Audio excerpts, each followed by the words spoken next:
This is where I'm at. I should have brought one that I actually like. Oh, really? Really? Keep going. Come on. Did you buy that here or did you bring that here? No, you brought it. I brought it. I'm kidding. Oh, God damn it, Andy.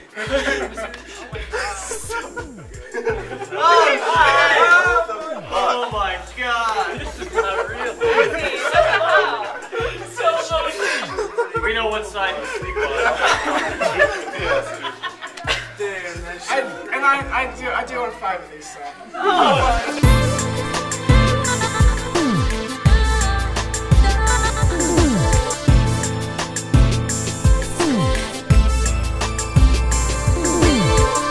Tuesday, November 1st, and despite a mild hangover and a few broken bones, we have survived Blizzcon. I'm joined once again by the D-Man Dave, and as you can tell by the fact that both of his arms are in fact attached to his body, he still is not Killers.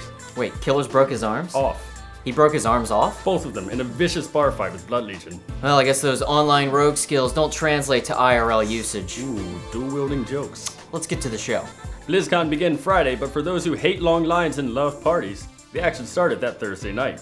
WoW Insider kicked off the event with the party co-hosted by Wowhead and Gamebreaker TV. The event was open to all comers, but that didn't stop Insider from inviting a long list of guest VIPs. Among the most notable names were Felicia Day from hit series The Guild and your own Kinesthesia from LearnToRaid.com. The Frag Dolls were also in attendance, and a very kind Miss Dawn Moore made sure I didn't get lost as I navigated the event. You definitely just implied that you're as popular as Felicia Day. Huh? Look, in between signing autographs, posing for snaps, and giving advice to young aspiring raiders, I took a moment to do a quick interview while I was at the event. We have a snippet here, but to catch the full event and more, make sure you head to Gamebreaker TV. Right. So tell us a little bit about Learn to Raid. What is the goal behind Learn to Raid? Learn to Raid was originally started from by myself and a friend of mine in the guild, and our goal was to give something back to the community that had supported our guild for so long. And that ended up becoming Learn to Raid, where we thought we could take the experience that we learned in the game and give it back to people through our raid guides and strategy guides and things like, of that nature. And you are something of a video maestro? I am a little bit of a video editor. I try. It's worth pointing out that all of Vodka was in attendance at the party. That's right, we crashed it. Cause you don't throw a party without a little vodka. As has become a staple at BlizzCon, attendees were able to pick up their goodie bags the Thursday before the event. Containing swag from all of Blizzard's headlining franchises, nerds are willing to wait in line for hours just to collect their sweet loots. Unless, of course, you're invited to BlizzCon as a pro gamer. Then you get a separate line to stand in and walk past all the people in the long line.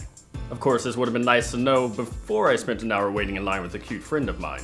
So you got to wait in the pro gamer line, and then you skipped the 2-hour wait to pick up your badge and swag? Yeah, it was just me and a bunch of Korean StarCraft players. You should have seen the look on all those confused and angry white people's faces. Racist. We have here Kenna's goodie bag, though it's already been rated. Among some of the more important contents are this sporty special edition authenticator, a BlizzCon exclusive Mega Bloks Thrall faction figure, not one but 2 exclusive in-game gifts including Mercablo, this year's BlizzCon in-game WoW pet, and a limited edition mini Tyrael figurine. So much swag for just one bag. Indeed. Of course, the actual event did not kick off until Friday morning, but man did it kick off. Blizzard started off with a stirring presentation where they announced the latest expansion, Mists of Pandaria. That's right, the rumors that had been circulating were in fact confirmed as Blizzard announced that the next expansion would reintroduce us to the long-forgotten Pandaren race. And it should come as no surprise that so far the expansion is stuffed with more goodies than a panda piñata. For starters, this expansion is expected to have a very Oriental-inspired theme as the land of Pandaria has been shrouded in mist for over 10,000 years. Revealed only recently during the Cataclysm, players now have an opportunity to rediscover all 6 huge zones of a world rich in tradition and filled with exotic creatures. Among these new creatures, the Pandaren will be introduced as this expansion's new playable race. Pandaren inhabit the land of Pandaria and have done so for thousands of years. Having rose up against the oppressive Mogu and taken control of their rich and fertile lands, it was in the time before the Sundering that their land was shrouded in a protective mist. Perhaps the most exciting aspect of the new race is the fact that these mysterious creatures are capable of aligning with the Horde or the Alliance. Players will be forced to choose a side at level 10, when their homeland is threatened. Pandaren are able to be a number of different classes, including Hunter, Mage, Priest, Rogue, Shaman, Warrior, and a brand new class, Monk. The new Monk class is intended to be prepared for any aspect of battle. Capable of being a tank, healer, or melee DPS, these fighters harness their chi energy and the forces of light and dark to use powerful melee abilities. Unique among other classes, monks have no auto attack and are forced to use their spells swiftly during combat. One aspect Blizzard praised was the sheer quantity of animations available to the Pandaren and the Monk class. Because of the complex structure of the race, they are able to pull off many different and exciting animations in-game, a change that is being extended to previous races as well. So my human female has separate fingers now?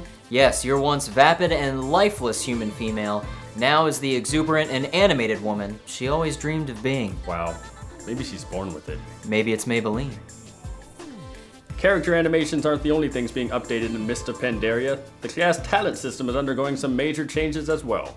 Gone are the arduous days of updating your talent tree every 2 levels. Welcome to the world of 1 talent point every 15 levels. Blizzard has removed the fluff and kept the stuff to make talent seem more rewarding and deepen overall player choices. This should help keep different specs more in line while leaving players free to tailor their talents to their liking or their needs. There are 6 talent sets total, and every 15 levels players will unlock a new row from which to choose 1 new spell. Essentially, at level 90, the new cap, players will have selected 6 talents total, 1 in each tier of their tree. In addition, because there are no ranks for talents, players are more flexible than ever to switch out talents on the fly. Players will be able to change talents and respec without the need to go see a trainer. All of that on-the-fly respecking is going to come in handy when inside the new expansive dungeons of Mists of Pandaria.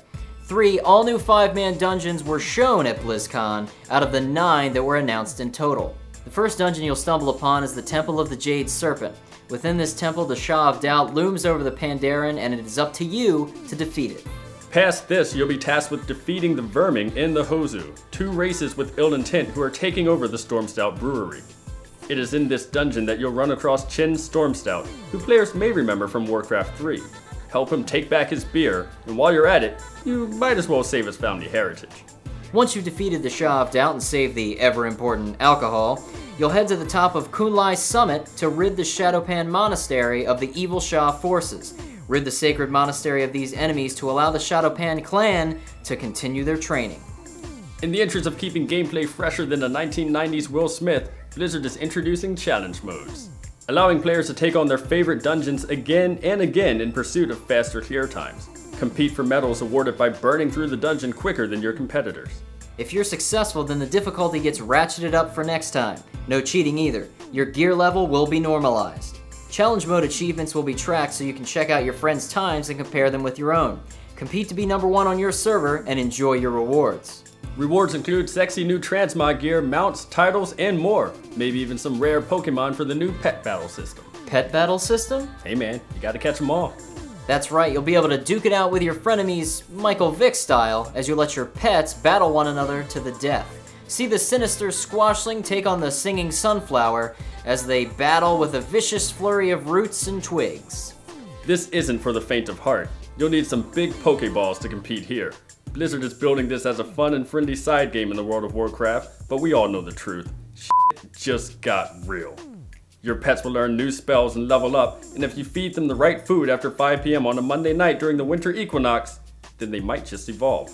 Collect new pets by purchasing them, earning them, or capturing them in the wild. That's right, a wild little Deathwing has appeared, so stay out of the tall grass because the pet battle system, it's coming your way. Are you gonna be the very best? Like no one ever was. That was just a rhetorical question. Look, to catch them is my real test. So, how did you do in the BlizzCon live raid? Ooh, well that about does it for today's episode of Logged In. If you haven't seen by now, we're helping you prepare for Dragon Soul with a whole new lineup of raid guides designed to help you prosper where others will not.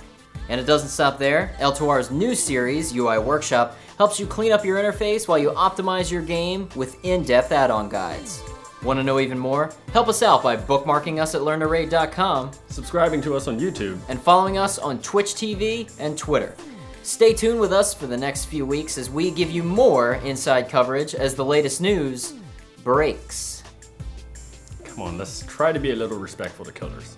Okay? Well, I mean, I'm not worried. He's not even armed. my god. He's a friend of mine. Can we just move on? All right, we'll go out with a little dignity for Killers. I'm sure he did a great job at BlizzCon. Nice of you. Thank Let me give you a hand. I wasn't feeling so good. I just didn't feel like playing anymore. So I went home, and I got all comfy and cozy and all scrunched up in front of my phonograph. And I sat there and I closed my eyes and listened to all the sweet music.